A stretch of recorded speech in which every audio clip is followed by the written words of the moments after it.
because the other stuff is in the PDF, so you can just refer to that. All right, so we have three parts to a fire alarm system. We have the initiation devices, we have the control system, and we have the notification devices. So let's just get right in, write these down. Initiating devices, you guys are aware of them. The detectors, right? We have smoke, we have carbon monoxide, that's the bad one. Dioxide is the good one, it's the one we breathe out. Technically, it's the bad one in large scales. Then there is heat. All right, there's also a heat detector. You don't see this one as much because heat sometimes isn't a problem, or it sometimes isn't something that you're trying to look for. But there are some systems that just are sensing when a room might be getting hot, or a component might be getting hot, or a piece of equipment.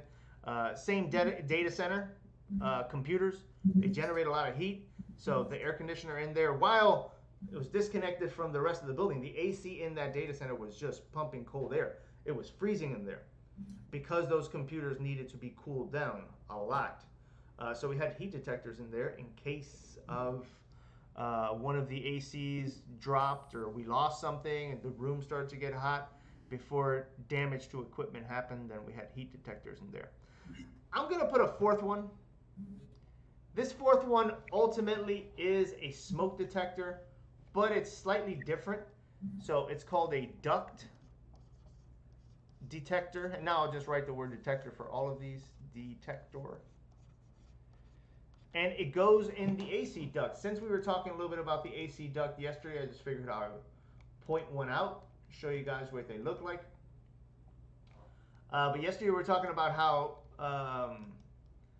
air conditioners in buildings work with those dampers to allow open airflow so you can get a room cold, but close the other damper so the person over there can stay warm, not get so much cold air. That's how you control the HVAC system in a large commercial building. But also inside of the ductwork for the air conditioner sits these little components that are called duct detectors. And I just want to show you them because at the end of the day, as you can see right here, it is a smoke detector. And if you look at it, I'll go in a little bit closer to it. It is just a smoke detector. All right, now it's sitting inside of this plastic. And this plastic goes inside of the air conditioning ductwork. Because in there you have debris like dust, you have other particles that are flowing through there. Two things that you want to prevent. One, you want to prevent that smoke detector right there from getting clogged up and not being able to sense smoke. Or false, that's the other one. It's less this than the other thing, which is it gets clogged up and it thinks there's smoke. And then you have, whenever we had in the building that I worked in, whenever we would have a false smoke detector alarm, 9 times out of 10 it was a duct detector that just got clogged up with dust, or damaged just because they're getting clogged up with dust. This is a little computer in there. This is why we went over yesterday low voltage, and I was mentioning the fire alarm system's also working off of low voltage, because if you notice here from the information, we have 24 volt AC or DC. We can connect to it, or 120, optional as well. These days, most things are just cheaper to run low voltage because of the fact that it doesn't have to go in conduit, so you save yourself the conduit. So that's a duct detector. At the end of the day, it's just a smoke detector, a fancy smoke detector that comes with its own little case. All right, so these are the 4 detectors. Then we have 2 more things. These would be considered automatic initiating devices. Ones that just automatically do it. Sends smoke, sends carbon, sends heat, or sends smoke in the air conditioning duct. So you don't have to worry about that one. This is going to do it on its own. The other one is a manual one. This is called the pull station. The pull station is the one that you see usually by the doors, right? The exit doors. As you notice a fire, you're like, I'm out of here, but I don't want to have everybody burn behind me. So let me go ahead and pull this thing. Because I'm not going to go, hey, there's a fire, or scream, or let me get my light on here one second. There we go. And you don't want to go back in the building and find everybody and go, hey, guys, get out of the fire. as you're walking out of the building or running out of the building, probably, you pull, one of these. All right, you pull the pull station. Now, again, this is not going to set off the sprinkler system, even though movies and television shows like to do that with it. All of these initiating devices, going to be one more, but all of these initiating devices just send a signal to the fire alarm panel. All right, and anytime we use that word signal, next module you'll get into this a little bit more, and in PLC it'll be the thing that you will be discussing around how devices in motor control, how devices on machines, and in this case how devices on the fire alarm system send a signal. A signal is just voltage. All right, this is nothing more than a switch, right? A switch that's connected to the fire alarm panel. Right now the switch is open. If you were to pull this, then you would close the switch. And when you close the switch, you send a signal. All right, we call it a signal. But basically you're just sending voltage to the fire alarm panel. And that's how the fire alarm panel knows that this particular pull station from exit door, west side of the whatever, is the one that got triggered. So this would be considered a manual initiating device. And then last but not least is the sprinkler system setup. So the sprinkler system is not too fancy, right? A sprinkler system isn't too fancy. Usually, outside of the ones that are connected to the fire alarm that can be activated by the fire alarm system. Now, as I said, this is not standard for regular buildings. You know, occupancy buildings like the school that you're in, occupancy building like offices, airports, they're not like that. But if you're maybe in a chemical treatment plant, or maybe you're in a restaurant situation, then yes, things can catch on fire while people are not around, or overnight when no one's in the building, and maybe things are critical there, like chemicals blowing up and causing much more damage. Then you want the fire alarm to just go ahead and trigger the sprinkler system. Those sprinklers are a little bit different. Those sprinklers have valves on them, and the fire alarm basically, just like a water, anything, opens the valve, water comes out, or gas comes out, or whatever type of chemical they're using for it. There's a few different kinds of chemicals that have different particles in them, or I guess components in them that deal with different fires in different ways. However, most sprinklers are not like that. All right, when you go work on standard job sites, you're going to find just normal sprinklers that are just these giant pipes. All right, they're connected to a main large pipe that goes usually down the stairwell. You see these, and these will have just the sprinklers on them. All right, in fact, the people that do this pipe work aren't fire department people. They're called pipe fitters. And they just use a machine like the threading machine that's used for RMC. And they take these conduits and they cut them and they thread them and they put this coating on it and they tighten them up, and then they run the whole sprinkler system on the floor. And then the next floor and the next floor, they do the mains and all that, and then water gets put into that system. It gets pressurized. But the water in there is not moving. All right, the water in there, once you fill this sprinkler system up with water, then the water is just in there. It's pressurized, but it's just in there. It's not moving. So inside of one of the pipes, there will be this thing called a flow switch. I'll show you one. And this flow switch sits inside the pipe, and if a sprinkler goes off, all right, if a sprinkler goes off due to a fire in a office, then when the water starts to flow, right, this is what that looks like. Probably have seen them. There's a pipe. You see the little U bracket that's there is where the pipe will sit. That little flap that you see there, that goes inside the pipe. All right, here's a little picture of what's going on internally. I don't usually like to click on things because it takes me to weird pages sometimes. Like this is just a vendor page. So we'll just leave it there. It's got a little circuit board going on in there. And when water starts to move, this is a switch, like the one that I just showed you that was manual.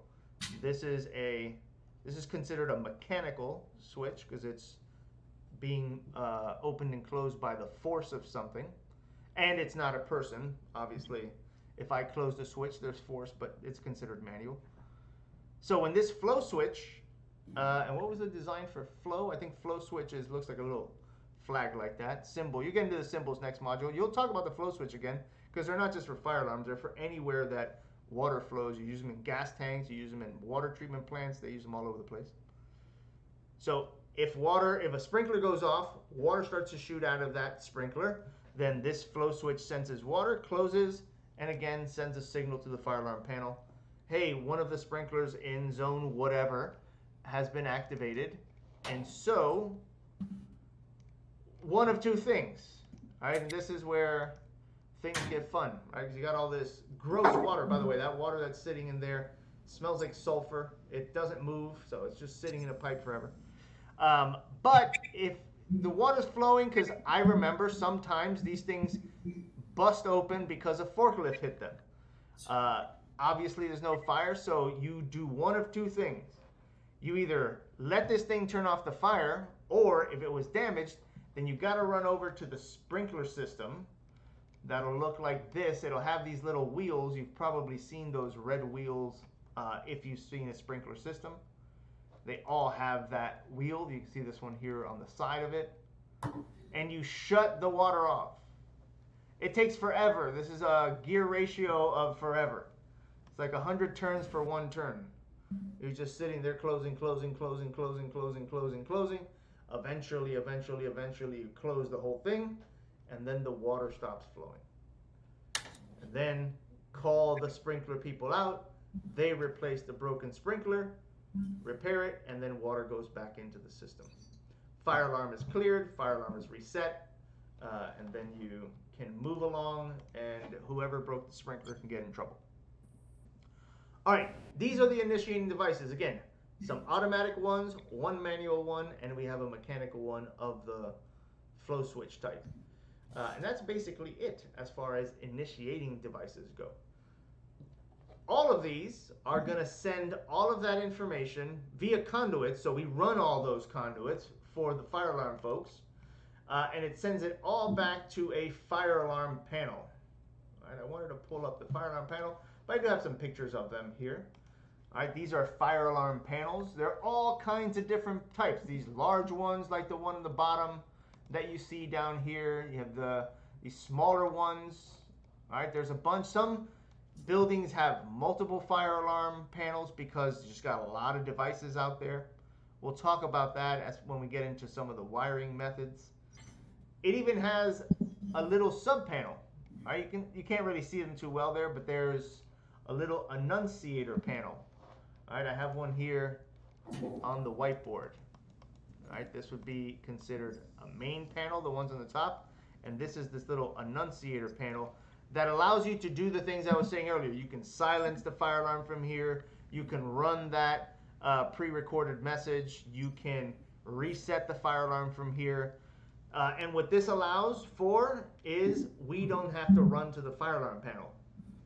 All right, the fire alarm panel might be located in an electrical room because, again, conduits are coming over to it. You don't want this all in areas where maybe, sometimes, who cares, but sometimes they don't want these in areas where, the lobby, where people are walking, where it looks terrible. So they're like tucked away, just like electrical panels. They're just in an electrical room. So when the fire alarm goes off, we got to run to this thing, or the building manager has one of these in their office, security desk has one of them in front of them, the engineering department can have one in the maintenance office, and without having to first run and go to the panel, you can silence the alarm from that annunciator panel. You can go, all right, zone 5 has the thing, call up so-and-so, hey, can you go check that out? We got a smoke detector that says it's gone off there. See if there's a fire. No, not a fire. Okay.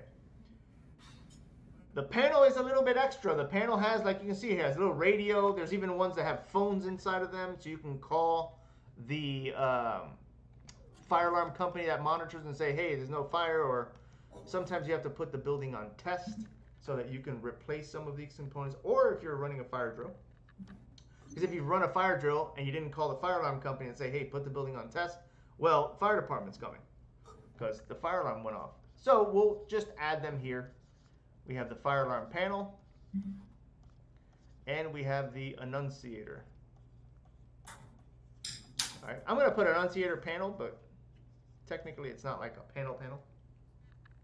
So this will be like panel, sub-panel, to give you an idea of what. And all buildings will have the annunciator panel, unless it's a tiny building and there's no need, but usually there's some manager's office where this can be useful in. Now, notification. There's only two ways to notify: sound, audio, or visual, lights.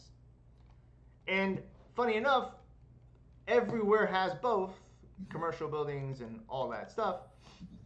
So it just comes in a combo. Right? Probably have seen these in department stores or wherever, airports, all over the place. The school right now has to have them.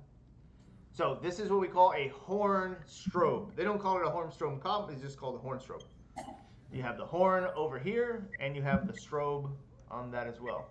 1,900 boxes for all of these, deep boxes, because they do have back pieces that go. By the way, all of these things, 1,900 deep, the deep 1,900 box, the 2 1/8, not the shallows, because there's body parts to this thing.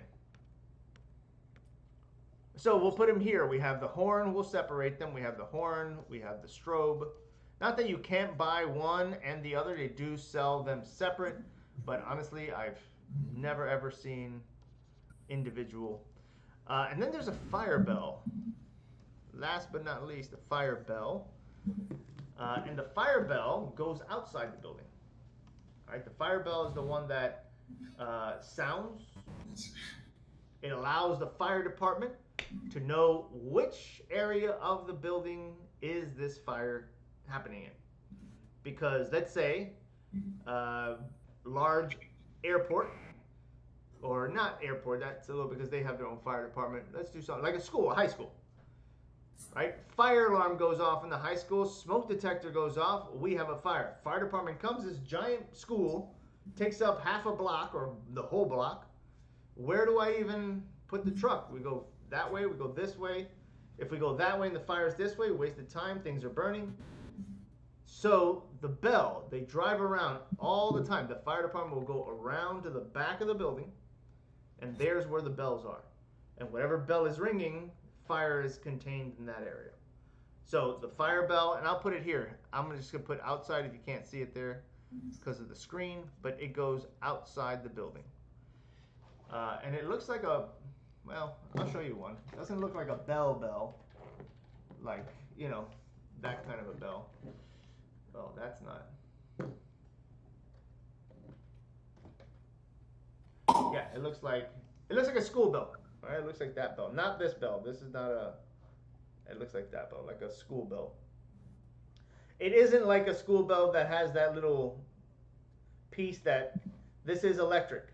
All right, this is usually 120 volts. You can see Gordon Electric Supply is the one that's providing this one. And it should have a voltage, yeah, a 120 volt rated. So it's not like you ring this bell. It is automatically triggered again by the fire alarm panel says. Hit the bell on the west side of the building or east side of the building or whatever side of the building. All right, so these are the 3 parts to a fire alarm system. Things that initiate, tell you have a fire, the control system that says, hey, fire is happening here, there, or elsewhere, and then the notification devices that either notify people, horn and strobe, or notify the fire department as far as the fire bell. And they're still being used, the fire bell. It was the original way that the fire department was notified, the bell, but I guess at some point they said, hey, you know, we still like the bell. All right, here's a sprinkler system that so I can show you where. This is the thing that this will heat up, this plastic will heat up, and it'll break, and then this part pops out, and then water shoots out of here. And if you ever wonder what the ring below it is, All right, that little metal that goes this way, it's so that the water can be deflected as the water comes out. If not, it'll just shoot straight down. But they want to get a good radius. So it has those deflectors to be able to spread the water out. Yeah, and some of these are, because I had a student this morning say that they work at Disney, and the ones in Disney, you can't even see the sprinklers. They're inside the ceiling tile, and they even have a cap on them. And some are like that. They are pressurized, and when the fire happens, they pop out of the whole ceiling, and they just do that for aesthetics so that it doesn't look like a sprinkler sticking out of a ceiling. All right, any questions on those components, fire systems and devices? All right, let's talk National Electrical Code Book, because they do get involved a little bit. All right, first of all, we're running conduit, we're providing power. So the breaker, this is what they're concerned with. All right, the National Electrical Code has an article 760. Yesterday I said low voltage didn't have a specific article, but fire alarm does, 760. Short article, not a lot going on there, but they're concerned with the power that's feeding the fire alarm panel. All right, the breaker. All right, this is going to come from a regular panel. Nothing special about the electrical panel that the breaker sits in. And it will wire up to the fire alarm panel. All right, so it'll go right to the fire alarm panel. Now, usually they're in the same room. They're side by side with each other. Sometimes they're not, but most of the times they're fire alarm panel. This is why, again, I was saying the annunciator panel is useful, because the fire alarm panel is usually in the electrical room because it needs power. So there's three things that the code book asks us to do with that breaker. And if you get any questions in your journeyman exam about fire alarm, it'll probably be one of these or two of these, maybe some other extra stuff, but these for sure is what comes up. Number one is it has to be a dedicated circuit. All right, dedicated circuit, meaning shall serve no other load. All right, nothing else can be connected to this breaker. And by the way, it's tempting, because this breaker, number 2, has to be 20 amps. All right, the circuit has to be 20 amp rated. And fire alarm panels do not draw a lot of amperage, very little, 2, 3, 4 amps, at most 5. So you got this 20 amp breaker sitting in this panel with 5 amps on it. So sometimes you need to wire up another circuit, panel's full, like, let me piggyback onto this breaker that's got nothing on it. But their worry is whatever you connect to this fire alarm breaker shorts out, and now you've taken out the fire alarm panel's breaker. So that's why alone, nothing else attached to it, and must be 20 amp rated. Number 3 is unique and different. All right, I'll put it like this: must be locked. All right, the breaker has to be locked, but in the on position. So they have breaker locks, all right? Just like for lockout, tagout. If you have to lock out and tag out a breaker, you do it the other way, right? You turn off the breaker. 1 second as I pull it up. I had it earlier, so I gotta ask for it again.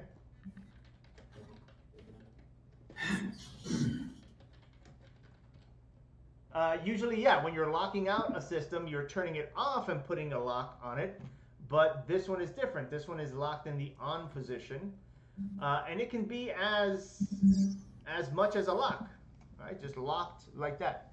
You turn it on, you put this cap over it, you put a lock on it, and that's it. Nobody can turn it off unless they are qualified to do so. You can even put a little tag on it, locked applied for my protection, do not operate, danger, all that good stuff.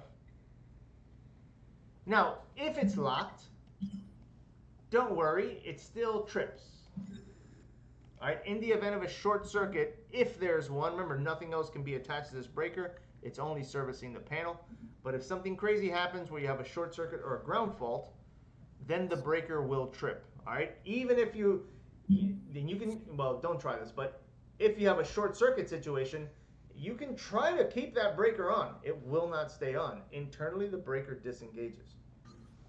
So you can't, in other words, you can't force a breaker to stay on during a short circuit. It's gonna trip. As soon as you can hold it, it'll turn off, and as soon as you let it go, it'll go to that tripped position. So even again, just to reiterate that, even if it's in the locked position, it's still protecting the circuit from a short circuit or a ground fault. There's different types of those. You don't have to have full on lock. You can have something as casual as this, where it's just forcing it closed, and you just tighten it up with that. Now, if you tamper with that, it is a violation of the fire department. Literally just taking that thing off, unless you're qualified in maintenance, something like that. But if somebody tampers with it and tries to shut off the panel, you can get arrested for messing with that fire alarm panel. Now, I'm just going to add a little note here on the bottom. Feel free to not do this if you want, just for extra information. But this will have battery backup, just in case. All right, all of these fire alarm panels have a little backup battery in there. Oops, forgot the Y. And it is our job to replace them. All right, usually it's done once a year, and you'll go around your fire alarm panels. If you have more than one, or if you just have one, then you replace those batteries. You can see those batteries, and it's always two. All right, it's always these two batteries for long time duration. All right, they want these things to stay on for quite a while. All right, in case, like, let's say the breaker trips for whatever reason overnight, then you're never ever losing your fire alarm panel. That would be very dangerous. So usually it's two batteries. They're 12 volts each. They're connected in series, so you're getting 24 volts off of the batteries.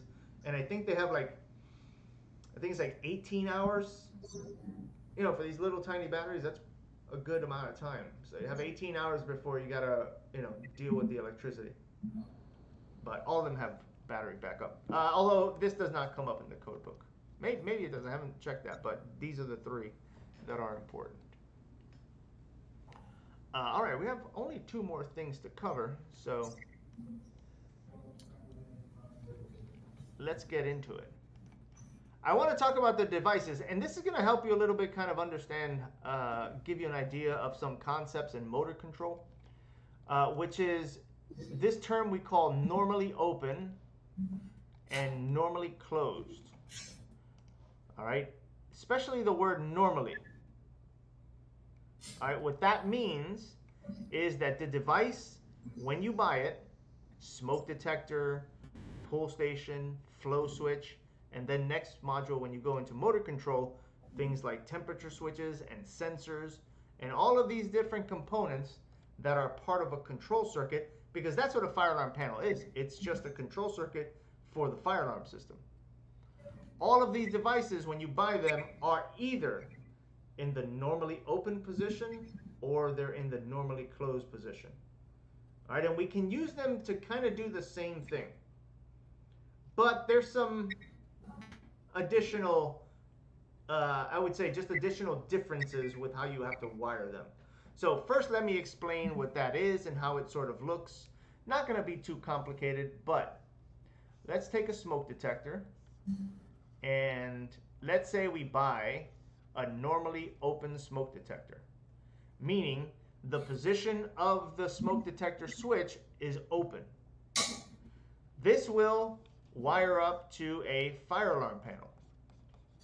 And then the fire alarm panel will, let's say for example, activate the horn. So in the event that this smoke detector senses smoke, the switch closes, a signal, remember, the signal is sent to the fire alarm panel. The fire alarm panel goes, oh no, we have fire, and then it sounds the horn. Normally open smoke detector or normally open device.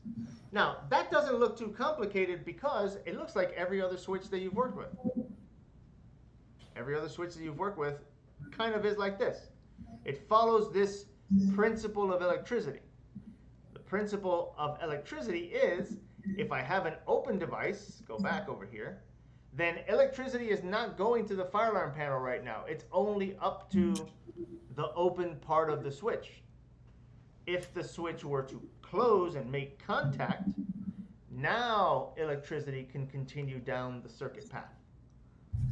Right? This is a little bit of what we were kind of going into last week when we were talking about an open circuit. And I showed you that control circuit. I said, look at all these things that are open. These things have to close so that I can get power to that motor 1 and motor 2 and motor 3.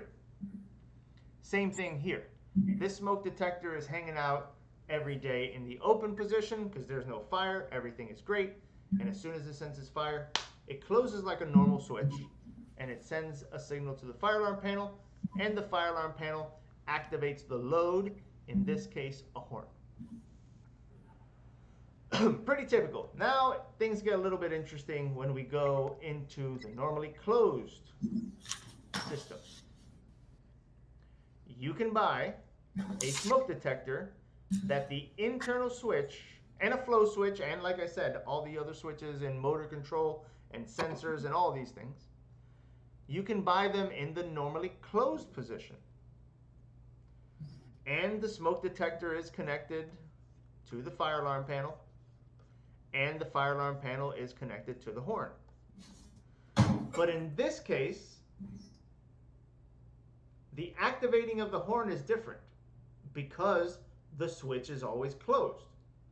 So I don't want the horn always on. So the instruction at the fire, this is why it gets programmed. The instruction that we give the fire alarm panel is this. While you're getting the signal from this smoke detector, everything is good. The second this smoke detector opens and the signal is broken, right? This now smoke detector sensed smoke, pops open the switch. No longer is the signal getting to the fire alarm panel. Now it activates the horn.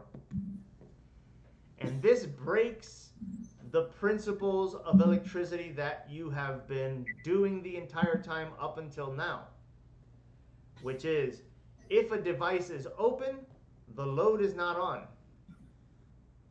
But in the case of normally closed devices, you can do the other thing, you can do it the other way around. However, you need a computer.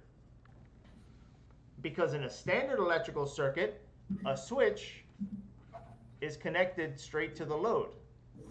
Well, if a switch is connected straight to the load, then you cannot break the rule of electricity.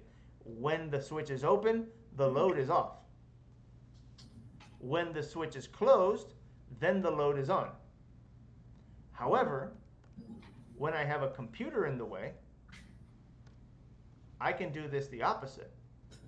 I can tell this computer, when this switch is open, turn the load on. And as soon as the switch closes, turn the load off. And you guys are going to be able to play around with that when you get to PLC, because that's what I mean by a computer. A PLC is an example of a computer. Now, the reason they do this is for cost. One of the main reasons they do this is for cost. You can just have every device that you have on a machine just be normally closed, and then you can change the instructions at the computer. You can use the normally closed switch like a normally closed component while you're receiving electricity. Turn this thing on. If it opens, turn that thing off. Or you can give it the opposite instruction. While you're receiving electricity, have that off. As soon as you don't have electricity, turn that on. In the same way that is going on down here. So, notes that I want you to have for this is normally open, voltage flows when closed, right? Normally open device, sorry. And then vice versa for the normally closed. I'll just get rid of this drawing so I can write the note. A normally closed device, voltage stops flowing when open. So now you kind of have, if you can remember this for the next 2 weeks, you kind of have an idea of what you're going to run into when you're dealing with normally open and normally closed push buttons, normally open and normally closed contacts on your control systems. For example, if we have a normally open contact and a normally closed contact, and that's going to the load, and they are connected together like this, then right now that load doesn't have any power yet because one of these contacts is open. So if I go to troubleshoot this load, just to give you a quick and easy example, and I go, hey, why doesn't this load work right now? I can go over to this contact and go, well, this one's closed. Oh, this one is still open. Why isn't that one open? Oh, that one's a temperature switch. Oh, the temperature of the machines hasn't come up. Oh, why didn't the temperature come up? The temperature gauge is broken. And we can get into troubleshooting. And it was all discovered because of that normally open contact. So if that's making sense, right, where I have two things like that together, and they have to work together, this is why we have normally open smoke detectors and normally closed smoke detectors, is for zoning, is to be able to zone the detectors. Series versus parallel. How you wire these devices means how you get to zone them. If you are using normally open devices, I'll draw a quick little fire alarm panel connection point. We'll just put L1 and C for common. If I wired it up with a normally open device, let's say for example I have a normally open smoke detector. Well, I can't wire this up in series to another smoke detector because now what I need, remember the image I just showed you, one was closed, one was open. If I have smoke at this smoke detector and the switch closes, great, but the signal still hasn't made it to the fire alarm panel. Fire alarm panel is not aware that the smoke detector is sensing smoke. I would need the other smoke detector to close also, and then I can complete the loop back to the fire alarm panel, but that's not possible because they're in two different areas. So when you wire it up with normally open devices, then you wire them up in parallel, meaning one device gets set up on one zone, right? This would be considered, actually I should have put Z1 here for zone 1. And then if I have a second device, then I'll use zone 2 and zone 3 and so on. The problem is that fire alarm panels have a limited amount of zones. So if you have 1,000 smoke detectors, you're either going to have hundreds of panels or wire this a different way. But the benefit of having it wired up like this is I get to zone every single smoke detector. I can say that smoke detector is the one that went off. Not the one in this room, you know, not one of the 5 or 6 or 7 smoke detectors in this room. No, that one particular one is the one that just went off. But I lose my ability to put many of them on a fire alarm panel. So when you have many of them, I'll just use a zone 2 as an example, then you get the normally closed smoke detector. Because the normally closed smoke detector, I can put in series.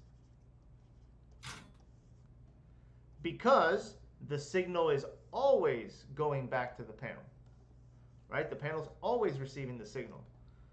So now it doesn't matter which one opens. As long as one opens, I lose the signal. We could have popped this one open.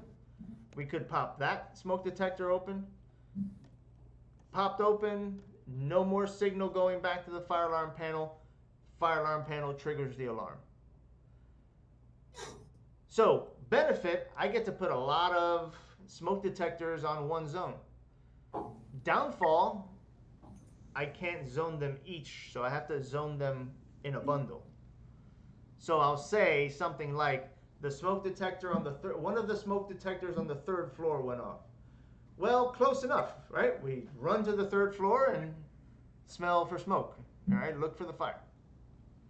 So it's an ability to deal with situations like that where you have large rooms, many smoke detectors are now required, but you don't have to put hundreds of panels up for all of your smoke detectors, run thousands of feet of conduit.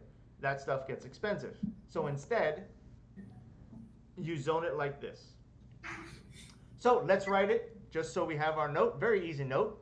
Parallel NO, normally open, not no, normally open. Make sure you're writing normally open.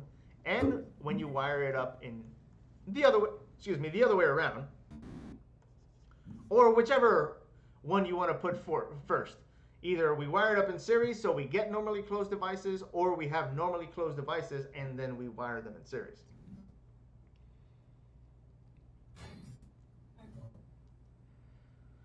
Now, one last thing to mention about series, not parallel. All right, this does not involve parallel, which is technically with series is not an actual signal that's going back to the panel.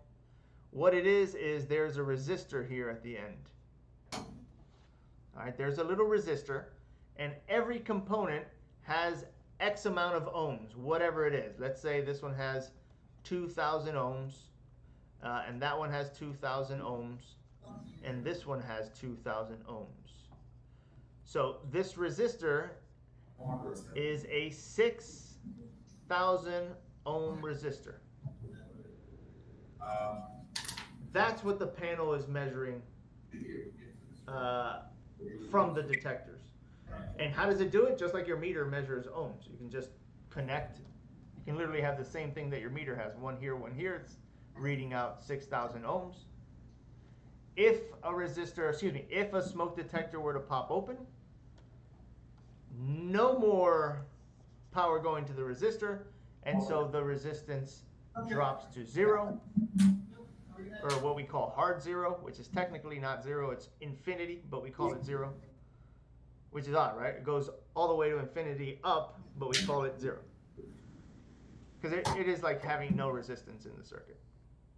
So that's what the fire alarm is actually sensing. The fire alarm is actually sensing that the resistance has dropped to 0 in the circuit where it was measuring some resistance, whatever it is, 6,000 in this particular case. So I have some notes for this resistor. All right, I'm going to give you the notes that you need to write down. The other two are just extra. All right, also you should connect those two, right? It's called an EOL resistor, or end of the line resistor. I'll be right back to this, but as you noticed, I put it at the end of the line. It does not go anywhere else, or if not, it won't work correctly. So it's called an end of the line resistor. They measure about 1 to 5,000 ohms per device. Now, they're placed at the end of the loop. That is already in the name. Monitors the circuit. If you want to write that down, doesn't really matter. The last note is the important one, also knowing the name, which is if any device is opened. So, if any device is open, meaning the devices start off as normally closed, meaning that the end of the line resistor is only for series. All right, again, not for parallel. A parallel circuit is not going to have resistance. It just works like a normal switch. Open, no power, close, power. But when you have multiple devices connected in series together, then you measure a resistance. So if any of the devices open, I'll put here start as NC, normally closed. Then the resistor drops to 0, and that's what triggers the alarm. All right, that's when the alarm knows to sound.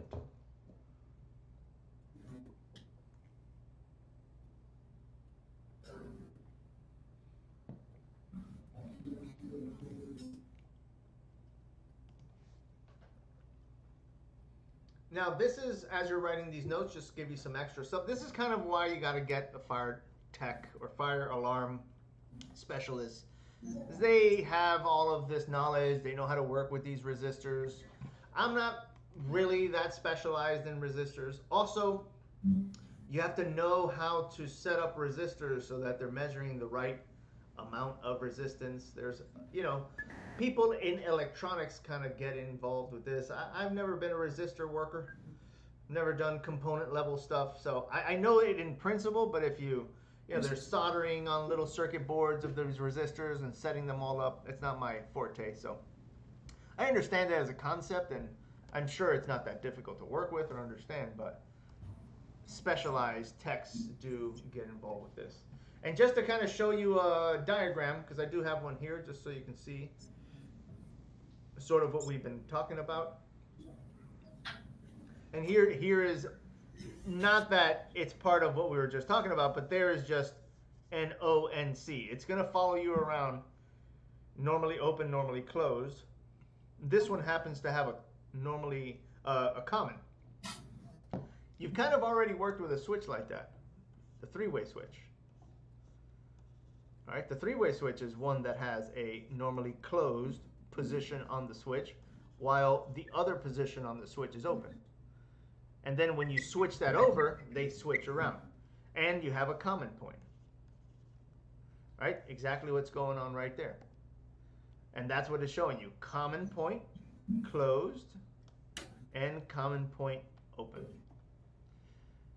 All right, little things like this, by the way, you'll hopefully remember when you see them next module, because you'll have switches like this that you'll work with.